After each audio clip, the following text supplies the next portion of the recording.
Welcome to Project Publish, the reality show for writers and performers. I'm your host, Richard Graves, and I'm here with our 10 remaining contestants. Our 5 writers are seated and our 5 performers are standing. For new viewers, the format of our show is simple. At the end of last week's show, we randomly paired our writers and performers, and we issued a writing challenge. This week, it was for the opening scene of a thriller novel. The writers had 3 days to write before they met midweek with their partners to collaborate.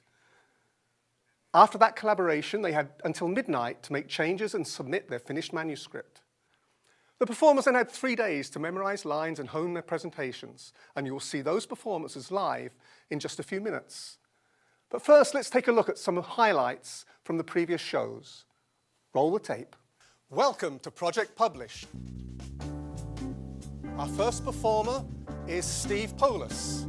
Next up is Jake Burkhog, Ethan Mole, Rebin Roy, Zviggy Augustin, Eric Poulos, and our final performer is Crystal Skipworth. Our first contestant is John Drake. And next up is Jeff Byrne, Diane Lincoln, Laurie O'Connor-Stephens, Trevor Rodemaker, Ashley Welsh. Our final writer is Wren Roberts. First guest judge of this series, filmmaker Scott Rolfe. As soon as I, got here today, I started blanking. Jeff, your story ends here. So Amber, please give us your favorite. I will not be able to continue with the next round of the competition with Project Publish. Another twist and the plot thickens. Yes, you can take your final exit. I'll take that. Yeah, do that. Guest judge, the talented Karen Hollis. After last week's debacle, I have rethought my process. Domestic wine is all I'll pour. At risk of being too austere. Nice performance. Hey, John, but your story ends here. Jake, your story ends here. Okay, 2 of our performers are brothers, Steve and Eric Polis. Now you guys, you've made it through the first 2 rounds. Are you starting to think yet that maybe there could be a final showdown between you 2 guys? Well, honestly, we've discussed this previously in the past, and back and forth at home, and we would be more than thrilled to actually have us go to the final. But honestly, I really wouldn't mind if either of us won. If it came down to that, I would just be glad that we both got in the first place. I'm proud of my brothers there, and I'm proud that I'm there, obviously. But Eric, anything you have to say? I'd be happy to face off with any one of these wonderful actors that are here today with us. But if it came down to you and me, I will destroy you. Okay, thank you. Let's move this down to Crystal. Now, Crystal, coincidentally, you've been the performer for the 2 writers that have been eliminated so far. Is this a true coincidence, or is there something more to this? I certainly hope it's a coincidence, Richard, and not some new life pattern where every time I get paired with a man within a week, he leaves me. But I hope that I only repel men and that me and Laurie will be all right for this week at least. Laurie, have you got any comments on that? Well, we're just going to go with the whole idea of third time's the charm. And I think if I get eliminated, it will be through no fault of Crystal's. I'm sure she's going to do great. Okay, thank you. Wren, tell me, how did you find the challenge this week? I really liked it. I actually think that it's probably one of the best challenges that we had. It was the right amount of guidance with the right amount of freedom to do what we wanted. I really liked it. Okay, thanks. All right, it's time to meet our judges. We have 2 regular judges and 1 guest judge. On your left is Don Bingle. On your right is Amber Mitchell. And in the center is our guest judge for this week, Josh Cashburn. Josh, you're a teacher here at Batavia High School. Tell us a little bit about a day in your life. Well, I have the advantage of teaching all the fun classes. I get to teach theater, film, video production, as well as English and speech. And so I spend my days directing kids in theater, helping other kids make videos, watching movies, and having deep discussions on them about film and lit. It's great. Okay, that sounds good. Now, you know one or two of these contestants here. Tell us about that. Give us some secrets that maybe they won't reveal themselves. Well, the gentlemen that are here, the three performers, have all been cast in plays that I've directed at the high school. I help run the drama program here, and I do the extracurricular plays. And I had some fun times with both the Pullis boys. And I've really enjoyed also having Ethan in my plays, too. So I'm really excited to see what they have to bring to the table today. Okay, with all our judges and all our contestants coming from the local community, that's no surprise that some of them have interacted before, either at school or at writers' groups or at theatre activities. And all our contestants know that, and we're upfront about that. We just trust our judges to be professional and impartial in their judging. Okay, now our guest judge said some interesting things about you guys, so would you like to give us a response, Ethan? Your chance to say something about your teacher. Mr. Casburn is a great guy. I was in his theater arts class and independent study, and it was just a really good opportunity because it's not like your normal class where you just do like, you know, obey by the book, strict, whatever, like the rules. It was kind of like more broad, and you could experiment with like everything involving acting and theater and just like directing and performing your own stuff. So it was a really good opportunity. I was also in Mr. Casburn's independent study class, yeah, and also his advanced broadcast communications class and intro to theater. But I am surprised that he put up with us for in multiple plays. It was a pleasure working with him. I had the pleasure of working with Josh Casburn back in the day when dinosaurs ruled the earth. No, really. Back when he was actually his first production here at Batavia High School. And back when we had the cafetorium, it was a great experience. It was, you know, I had been doing theater for a long time then, but working with Josh was an excellent opportunity. And you know, I'm really glad that he's here judging us now. Okay, let's go back to our judges. Don Bingle, you are a member of the Thriller Writers Association, I believe. Tell us about that and what you expect from the writers and writing on that genre. Well, the International Thriller Writers is an organization that exists of thriller writers. You have to have a certain number of books or stories in the genre to qualify, and it helps to promote thriller writers to the general public and has workshops and convention to help people find agents and things like that. For this challenge, you know, we're looking for the strong hook, some kind of action, some kind of excitement, some kind of mystery to draw the reader into the story so that they'll read the rest of the book. I'm saying right now I'll give extra points if anybody in the last 3 days that they had to write this actually wrote the book behind this. No, okay.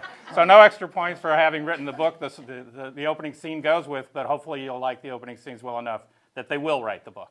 Okay. And Josh, what are you looking for the performances today? Well, performing is made up of two elements, focus and energy. So for energy, I'm hoping that they have a lot of confidence about what they're reading or reciting or performing. For focus, I'm hoping that they're able to create distinct characters and narrators that they can clearly communicate their goals, what they want to achieve when they're reading and performing. Okay. And Amber, is there anything else the viewers should be looking for? What do you expect? I agree with this, and also I'm going to be looking for physicalization, vocalization of characters and narrators so that there's a clear differentiation. I'm looking for clear beat changes so they can see what you're trying to achieve as your goals from beat to beat, and then also the overall objectives in the material that the writer has presented. Okay, thanks guys. So let's get to the performances. First up are Treva Rodemaker and Rebin Roy. Let's see how they got on when they met midweek. Roll that tape. We were together last week, and we really got to know each other's personalities. I'm very excited. The hook hooked me. My family's starting to miss me. I have little kids, and usually I haven't been getting home by bedtime on Wednesday nights. I'm enjoying having some freedom right now, and I can stay out as late as I want because I'm a big girl. Yes, one other thing. Even though I want to see my kids at bedtime, I don't want to get voted off on Sundays. So, Trevor, where did you get the idea for this novel that you've written the first scene of here? Well, I'm kind of a fan of noir movies, and when I went to sleep Sunday night thinking about this, I actually woke up at 3 o'clock in the morning with the whole scene in my head, and I jumped up and I wrote the whole thing in 2 hours. Okay. And what do you think Rebin's a good performer for this piece? Oh, she kind of inspired it because, she's so good looking, and she can carry off a pair of heels, and I'm looking forward to seeing her as a very strong character here. Okay, Rebin, over to you. Your time starts now. It was a relief to get off the rain-slicked streets and into the relative safety of my apartment. I threw my coat on the sofa, let down my hair, and was about to pour myself a scotch when the phone rang. I let it go a couple times before I answered. As I expected, it was the mayor. He started to shout, but I cut him off. "I'm sorry, sweetie, but our Friday night date is off. I've come into possession of this marvelous suitcase, and I'm going to be so busy for a while." His voice rose, and I let him go on for a minute, then cut him off. No, you won't do anything. Not yet, because I've been talking to Ben Jameson down at the Tribune, and if you move on me, tomorrow's headline will read Mayor's Girlfriend, and I don't much care how it ends. How's your Italian father-in-law going to feel when he finds out you've been cheating on his little girl? The line went silent and I laughed. Yeah, that's what I thought. There are worse things than losing your career, sweetie. I dropped the phone and headed for that scotch. I wasn't in the clear. Not yet. Danny Malone and his boys hadn't been paid, and I didn't have a cent to my name. It was going to be tough. But whatever happened, it'd be worth it. The amber liquid burned my throat, and I poured myself another glass. Yeah, the next 24 hours wouldn't be tough, but it'd be worth it. My little sister hadn't died in vain. People were going to pay. Powerful men would come down, and City Hall would never be the same. All because of me, because one dame wouldn't play it safe. Wouldn't roll over like she was supposed to. The liquor started to settle my nerves a bit, and I had to start planning again. I couldn't keep the suitcase at my apartment. I had to get it out. Maybe I could keep it in a locker at the train station or mail it to myself COD, but the problem was getting it out. Maybe Danny could loan me his muscle. I'd have to sweet-talk him. I was into him pretty deep already. But Danny was a stand-up guy, and he loved money just a little bit more than he enjoyed breaking legs. I looked at my own gam and smiled. Yeah, Danny would help me through. And then the door burst open. See? This has a nice noir feel to it. We've obviously met the protagonist, gotten to know her pretty well. There's danger is established, the character's established. We've got a strong cliffhanger at the end. On the negative side, there were just a few weak sentences. I particularly don't like starting the first sentence with "it was." That's kind of a weak couple of words to start your first sentence. But overall, a strong performance and a strongly written piece.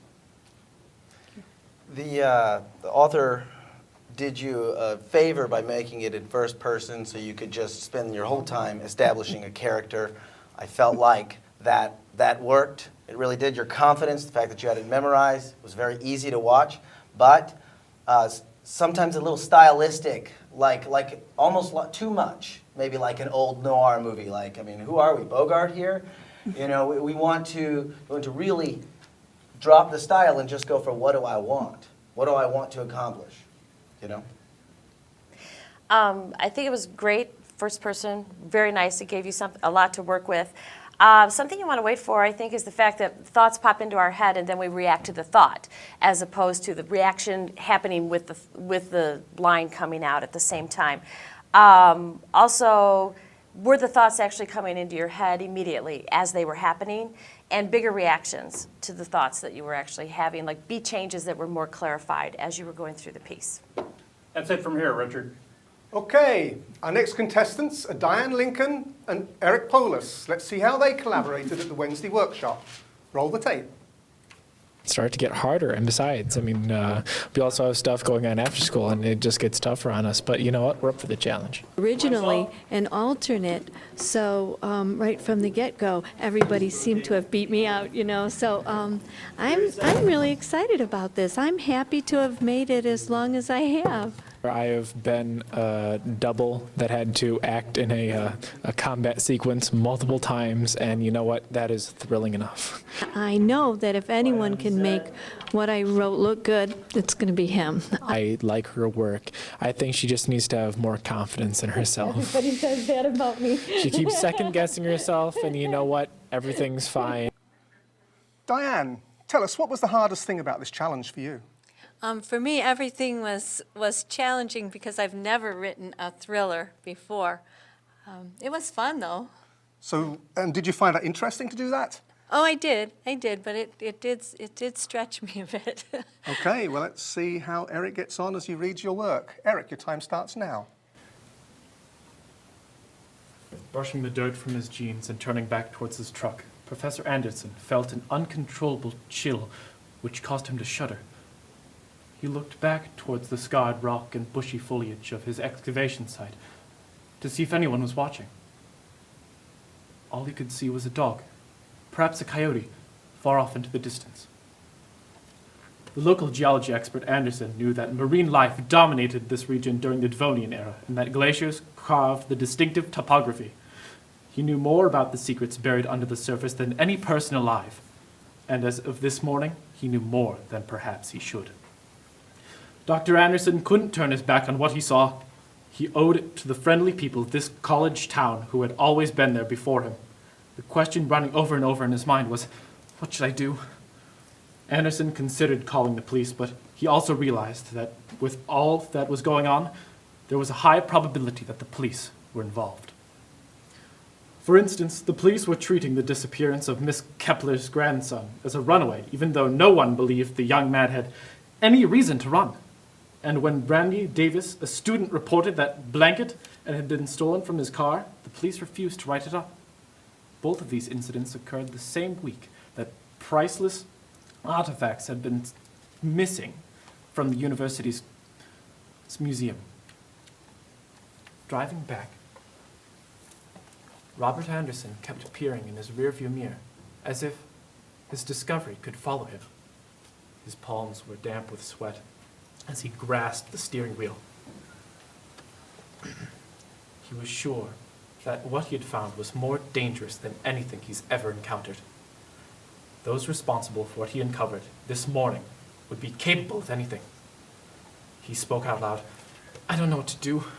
I don't want to get anybody else involved, but I can't investigate this myself. I don't know who to trust. Grandchoff. He has the expertise, but... Anderson swore he realized that Grandchoff, the museum director, had been acting suspicious since before the artifacts disappeared. Professor Anderson knew he needed to act quickly, but he didn't know just how quickly.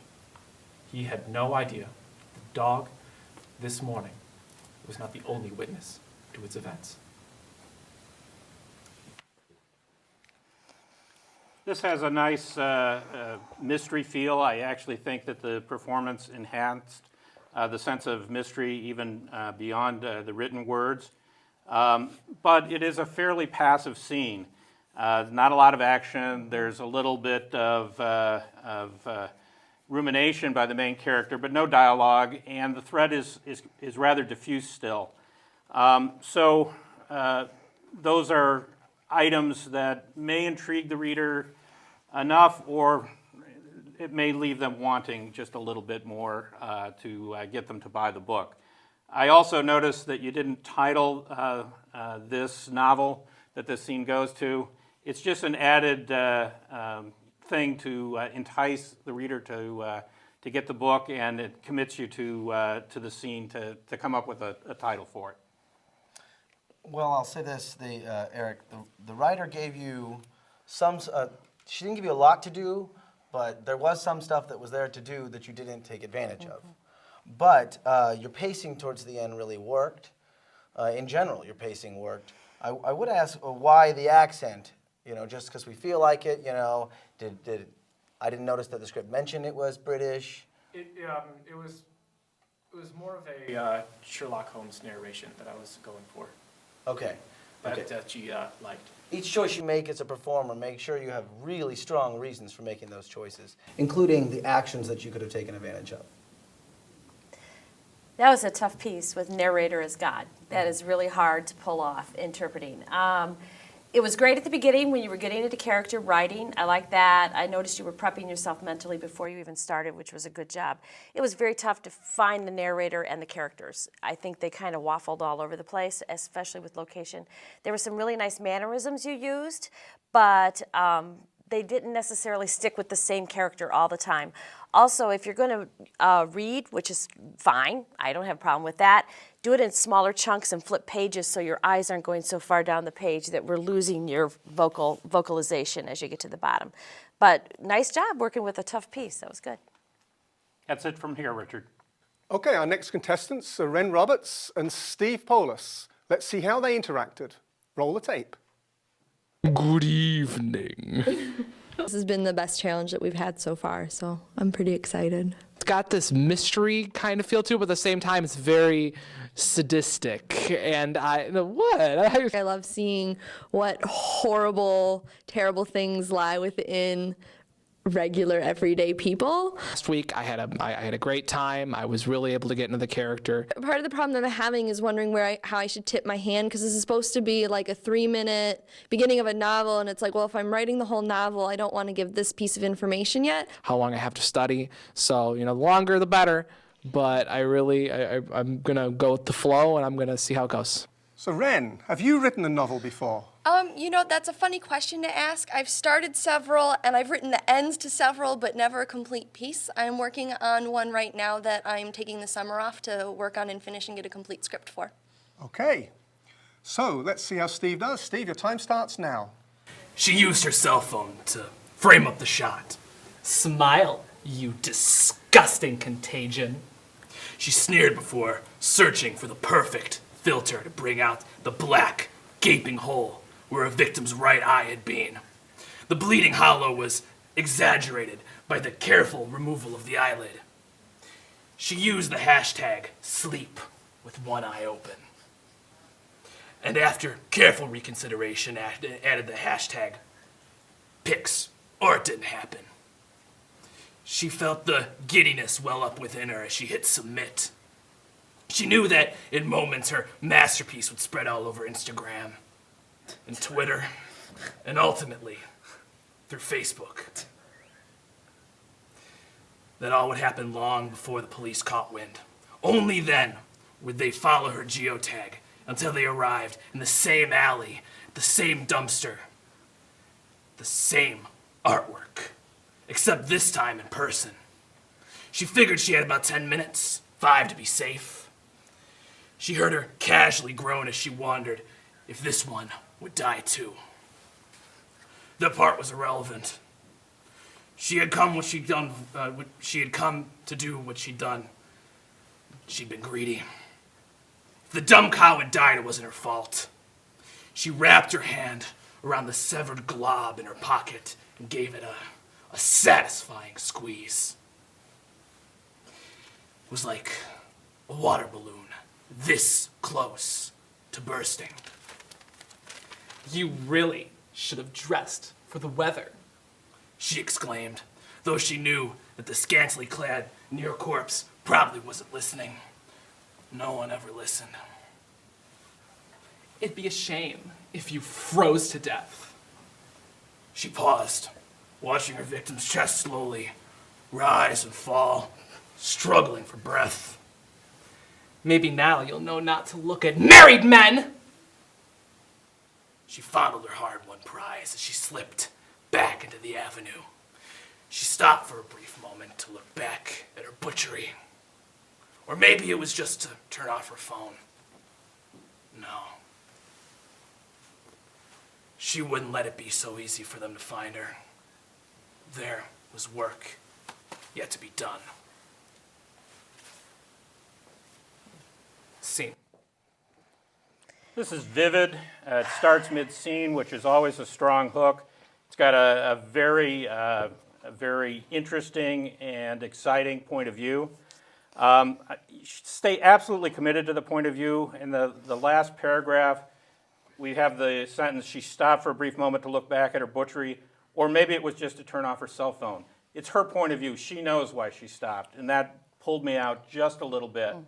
There's a couple weak verbs, especially in the first sentence. She used her cell phone rather than she framed up the picture on her cell phone, used as kind of a weak verb.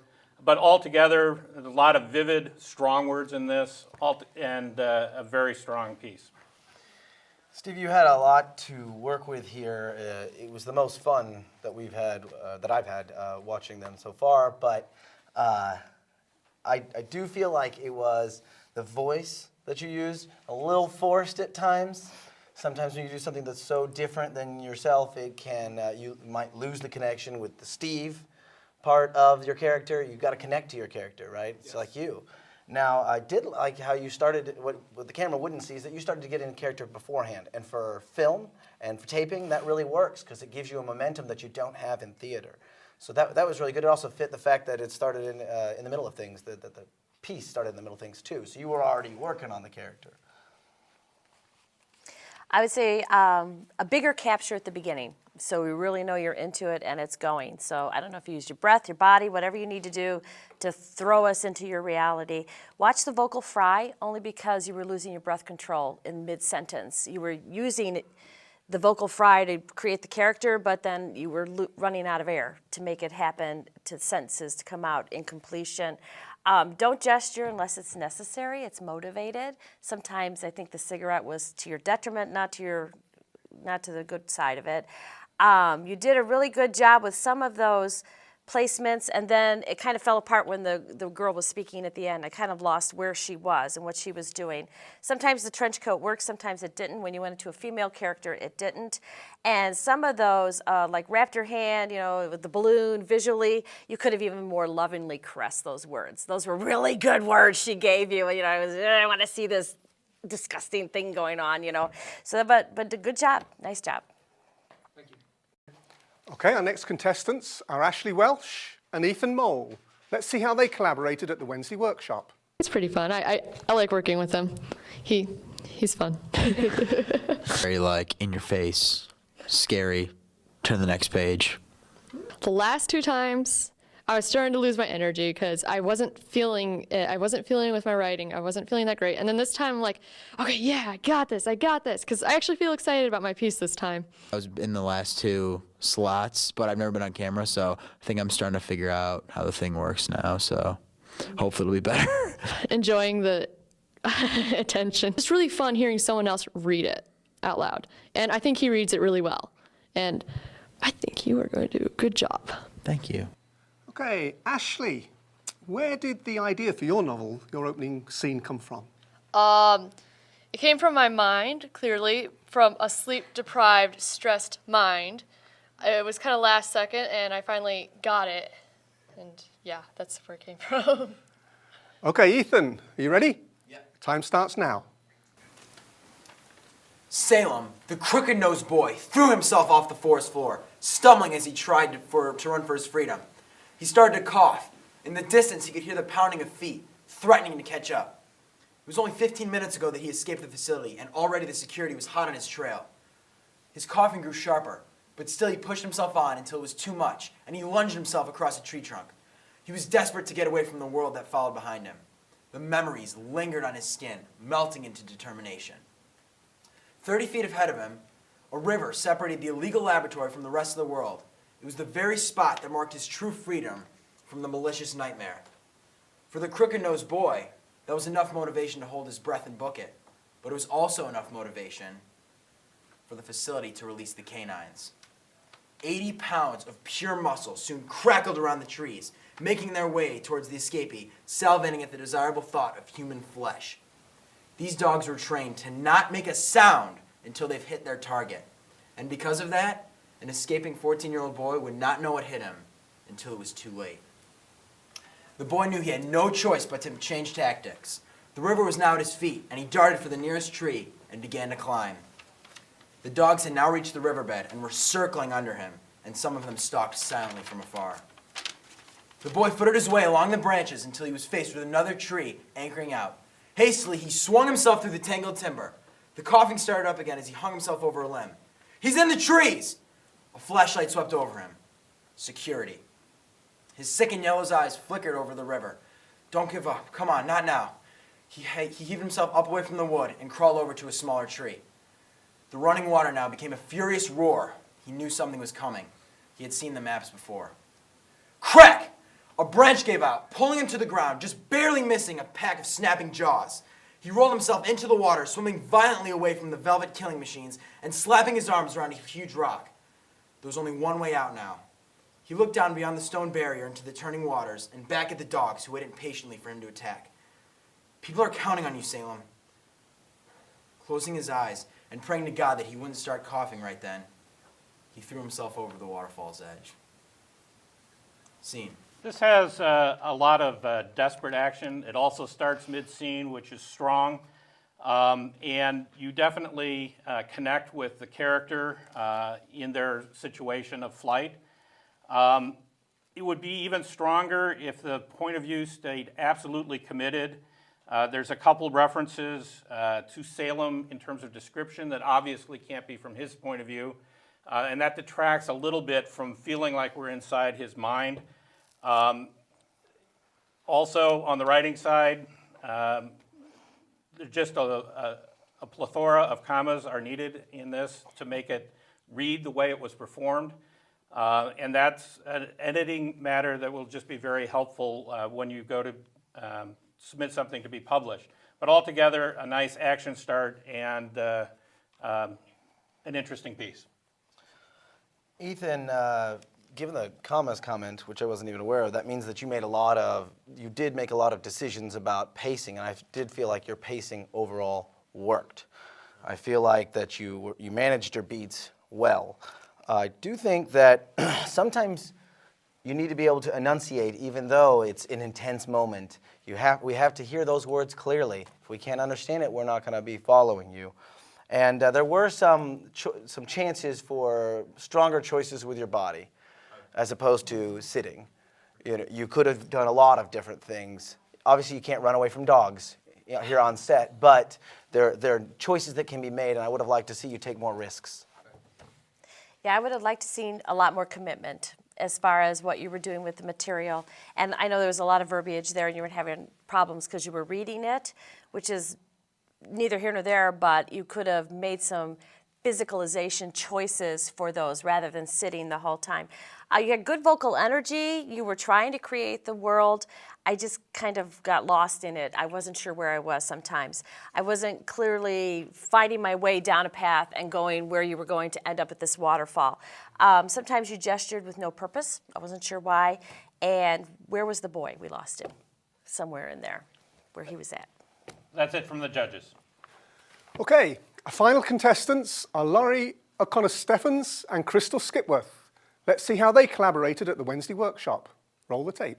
It's just, it's a women's show to write. It is, we need more women on TV. This is our time to shine. The last time I wrote any fiction at all was in a creative writing class before I was married, so it was about 30 years ago. I feel like more stress on the writer for this episode is to have all these different requirements and a longer piece. I wanted to be part of this so I could learn new things and expand as a writer, and by gosh, that's what's happening. More of a psychological thriller, so it's. I think she'll be fine with that. But yeah, she does have kind of a bubbly personality. It does seem like it's a little contrary to the thriller mode. My first thriller experience. I hope I'm intimidating. I hope I'm scary. So Laurie, when you sit down to write, do you plan out your work or do you just start typing?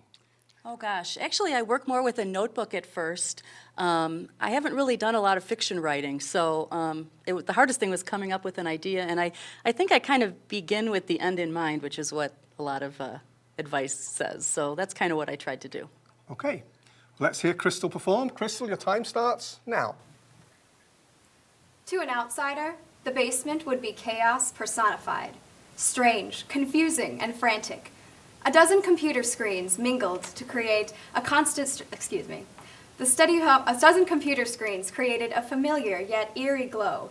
The steady hum of the fans mingled with a constant stream of audible alerts.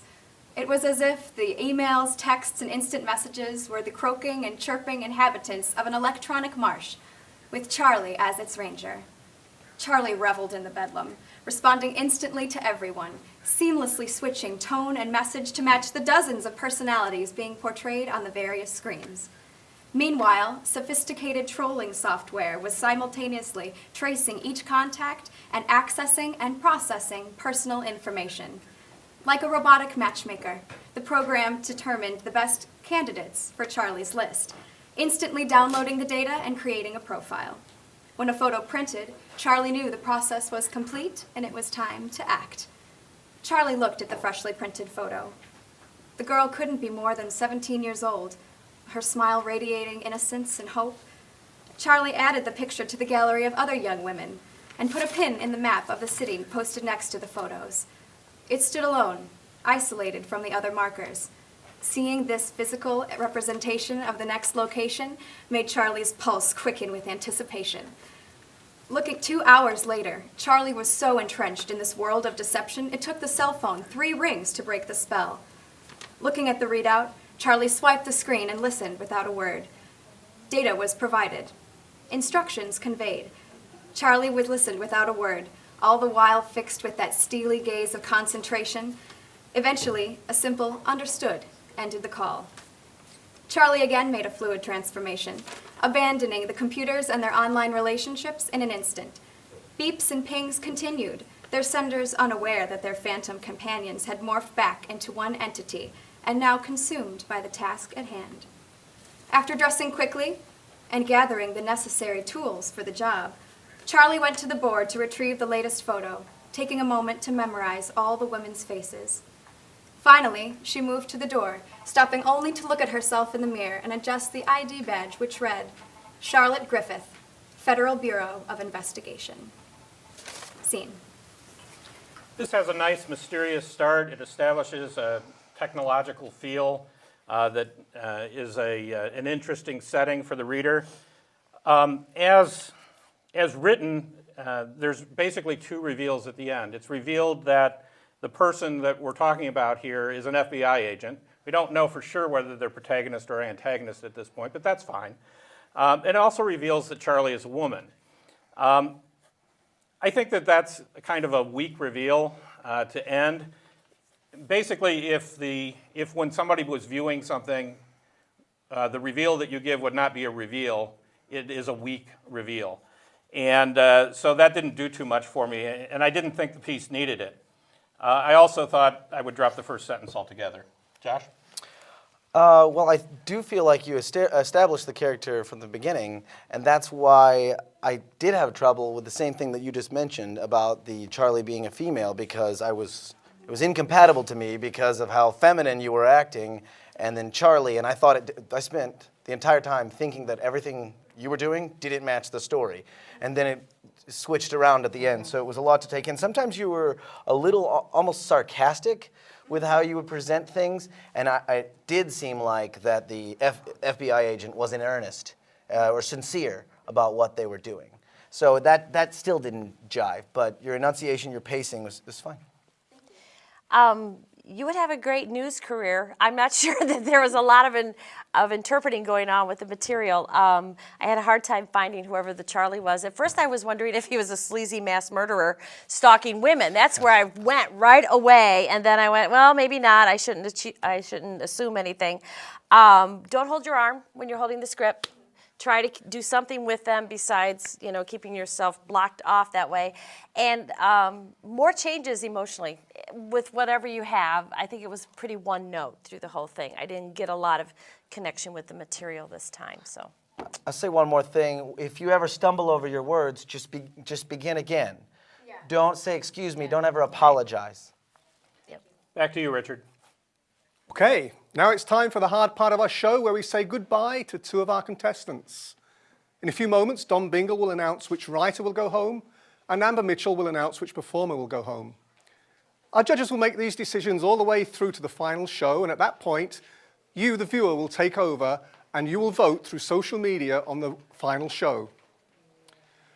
So while the judges deliberate, I'd like to say a huge thank you to all the people who contribute to making this show possible. None of the people you see on the show or the tech crew behind the scenes gets paid for any of this. Everything is a labor of love by people who are passionate about the arts and community involvement. So kudos to them. One of those people is Laurie Holm, who mentors our performers and who produced this ad for us with our producer Kimberly Kozar and BAT camera operator Jen Brents. Take a look.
Okay, I was blown away by the quality of that work.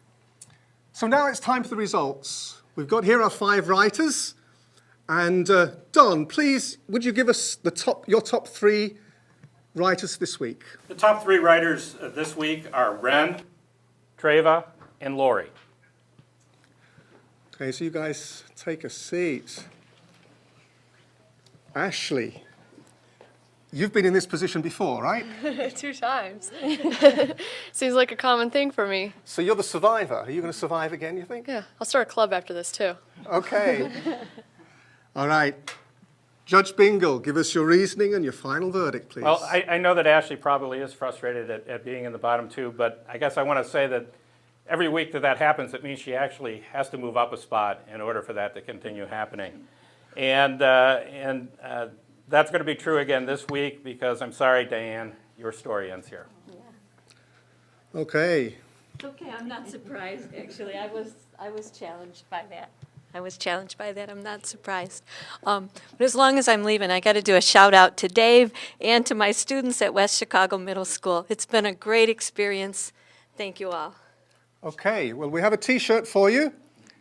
And I want to thank you for your participation. I hope you've enjoyed it. Oh, I have. I've learned a great deal, too. There we are. Thank you very much. Thanks. Thank you. Okay, now we move on to our performers. And while we transition there, I want to say a little bit about the prizes we have. In addition to bragging rights, the winning performer will receive the following: 2 VIP all-access passes to the Geneva Film Festival that takes place March 28th through the 30th at the State Street Dance Studios in downtown Geneva.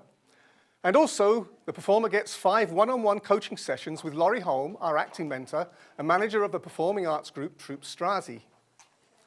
The winning writer will receive a step-by-step guidance through the process of self-publishing a book on Amazon.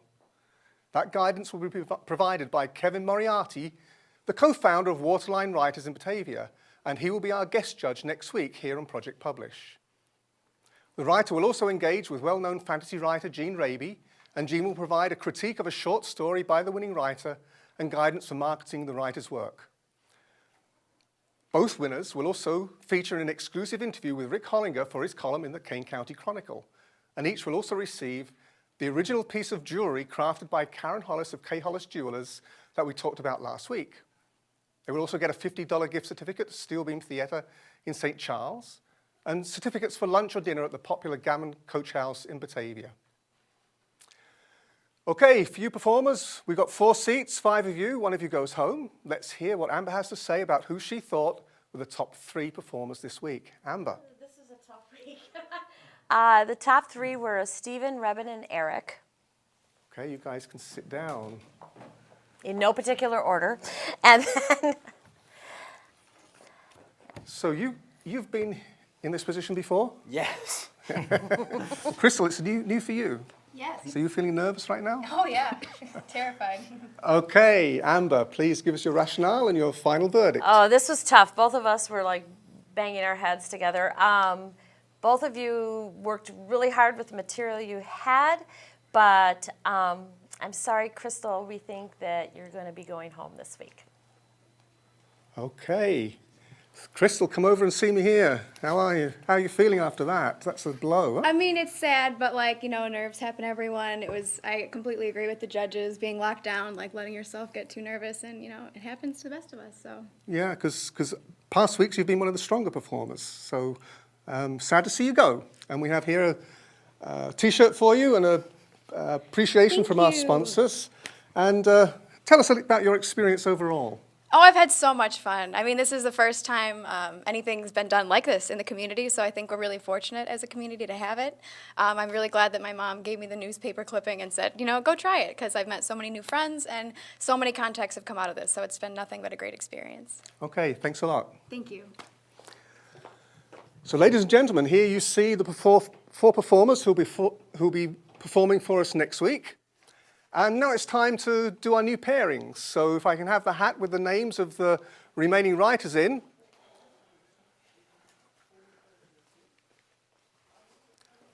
I'm going to go along the row. They're going to take one, read out the name, and then the writer will come and join them and stand behind them. Wren Roberts. Ashley Welsh. Lori O'Connor Stevens. Trevor Rodemaker. Okay, can you put those back in?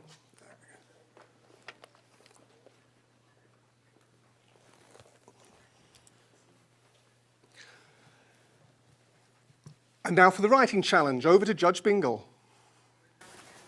Next week is Science Fiction Week. Write a 4-minute scene which shows readers a world they have never before experienced, where there is novel technology, altered history, alien creatures, or far-flung space adventures. Any form of sci-fi is acceptable. Space opera, hard science, alien technology, post-apocalyptic, steampunk, and more. Write well, and may the force be with you so that you live long and prosper. But the world must be your own. No tie-ins with other media properties. Oh. Shiny. So for those who are watching don't understand, that means they can't use Star Trek characters or anything else like that. The characters they have got to come from their own mind. And that should be fun. I saw a good response to that. So was that... Okay. So, Amber, tell me, what are you looking for when someone tries to perform an alien scene from a sci-fi book?